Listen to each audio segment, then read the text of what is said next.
Hello everyone, তো কালকে আমার মাসির শ্বশুরের বাড়িতে আমার বড় ভাসুরের ছেলের বার্থডে আছিল।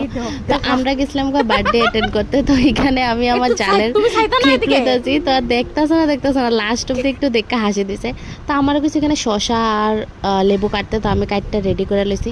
তারপর আই বলছি আমার বড় জালের কাছে, মানে বড় জালই রান্ধে, কারণ তাইনের হাতের রান্না খুব খুব খুব টেস্টি। আমি যে আগের ব্লগেও কইছি। তো तो ईडा हमार ननद का जमाई है। रात हो गया इसलिए गुला गुला दिखता है। अभी भी बच्चों के साथ क्रिकेट खेलता है। शादी हो गया फिर भी सोचता है।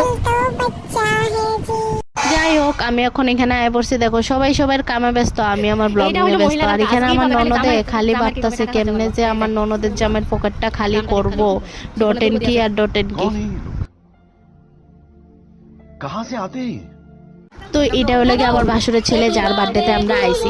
তো হে 14 বছর থেকে 15 বছরে পাড়া দিছে। তো এখানে হে কেক কাটতেছে। তো কেক কাটার পরে সবাই হেরা আশীর্বাদ দিয়ে গিফট দিতেছে। এইটা হলো গিয়ে মেন জিনিস। দেখুন আমরা ফ্যামিলির সবচেয়ে ছোট মেম্বার, মানে আমার ছোট জালটা যেন প্রথমে দেখেছি, এই জালের ছোট মেয়ে তাইরে তাই যে 100 টাকা দিছে, তাই কিন্তু জানেও না এটা মানেটা কি।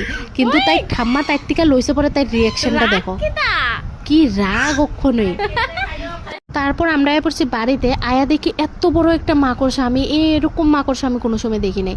যাই হোক, তো আমি আমার হাজব্যান্ডের কোথাছি যে থাক মারতে লাগবো না, এটা জল তো এটা যাইব কা এটা। এরপরে তো দেখি মানে তাড়াতাড়ি আইতাছে আমার হাজব্যান্ডের কামড় দৌড়ে লেগা। তারপর একটা বাড়ি দৌড়ানোর পরে মরে গেছে।